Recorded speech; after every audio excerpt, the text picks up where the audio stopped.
This is Jeffrey Wright. You're listening to The Story. This season celebrates the unknown backstories of African-American trailblazers that changed the world. You'll get to walk a mile in their shoes, and their identity is secret until the climax. Hey everyone, this is Stephanie from The Mission. This season of The Story is brought to you exclusively by our friends at Salesforce, a company that is committed to building a path toward equality for all. This is the story of the man who became the first African-American millionaire, lost it all, won it back, and went toe-to-toe with the most successful business tycoon of his day. Today's story is called Will to Power. The Haitian Revolution was in full swing. The country was falling apart, and various factions were at war with one another. It was the early 1800s, and an anonymous group of wealthy New York business titans were running a counterfeiting operation in Haiti with the help of an enterprising young man. They hadn't planned on the Haitian Revolution. Now, with the country in chaos, their operation was at risk, and so was the man running it. Wanted posters with the man's face were showing up all over the island. From a small fishing boat offshore, he surveyed the scene. He didn't have time to write back to New York and ask for advice or permission, so he launched his own plan. Under the cover of night, he returned to the town and quietly closed all of his accounts at the local banks. He pulled out most of his counterfeiting profits just in the nick of time. Money in hand, he boarded a ship bound for New York.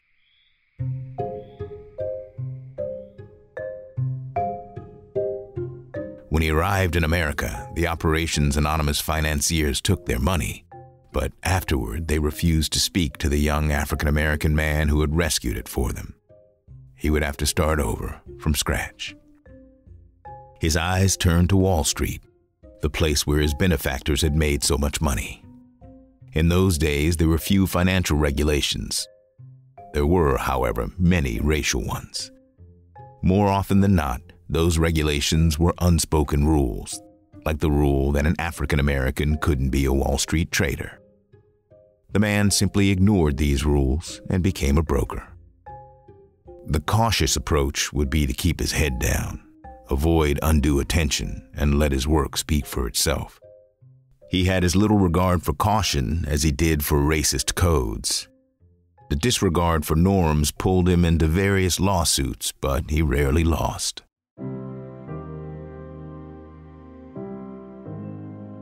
It was the Wild West on Wall Street, and the young stockbroker used all the same tricks and maneuvers as his white peers. And rather than keep a low profile, he proved himself to be a prodigious self-promoter and was soon famous throughout the country. He knew society would never give him permission to become rich, so he did it without society's blessing. Over the next decade, he would teach himself how to craft business deals, use insurance laws to his advantage, and court, or even sometimes buy, the press. By 1852, he had become the first known African-American millionaire.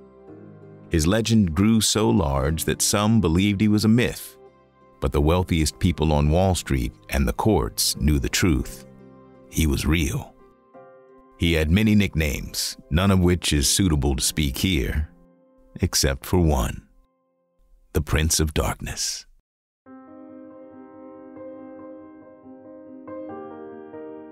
Throughout his life and career on Wall Street, the Prince worked hard to make money. He endured mistreatment in both professional and personal arenas.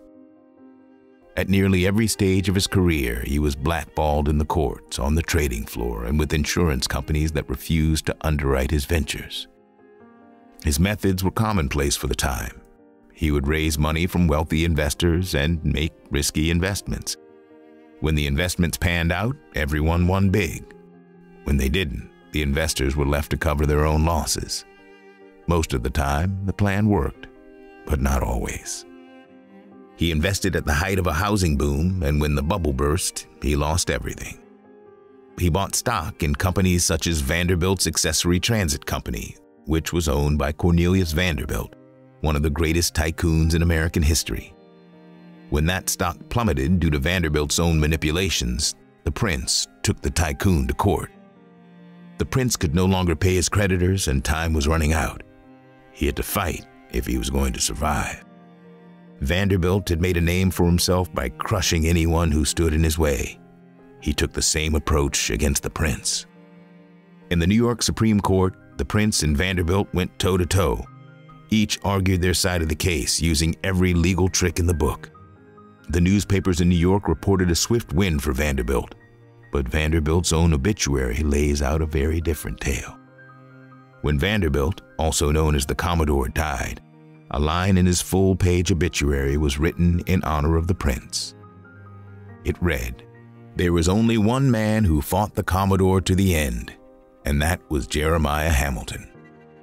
Hamilton fought him in the courts until he got his settlement. The Commodore respected Hamilton, although he did not fear him, because he never feared anybody." Jeremiah Hamilton, also known as the Prince of Darkness, was America's first African-American millionaire, and was also one of the only people in the world to earn the respect of Cornelius Vanderbilt. Despite many setbacks, Jeremiah persisted. He methodically built his wealth back up after the housing market collapsed.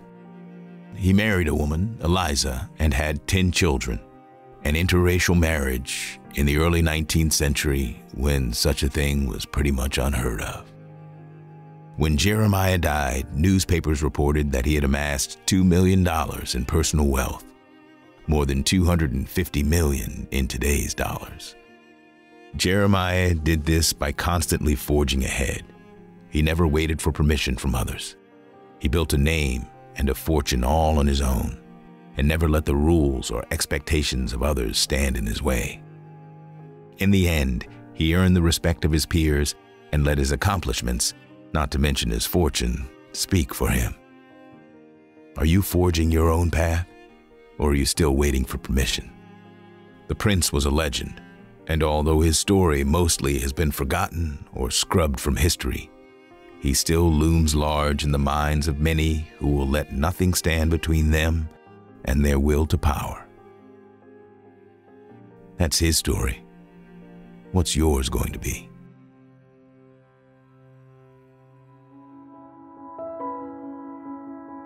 Thanks for listening to The Story. If you love this story and want more, tap subscribe to make sure you don't ever miss an episode. Thank you again to our presenting sponsor, Salesforce. Learn more about how they are creating a workplace where everyone can be their full, authentic selves by empowering employee resource groups like BOLDforce for Black employees and allies to lead the way as equality trailblazers. Salesforce created a special report called The Impact of Equality and Values-Driven Business, which you can read by clicking the link in our show notes. The story is created by The Mission, a veteran-owned media company and podcast network. To get more stories like this one, you can subscribe to our daily newsletter at mission.org. The Mission creates custom podcasts and original content in partnership with world-class companies like Salesforce. To learn more about how you can sponsor an original podcast, head over to mission.org/studios.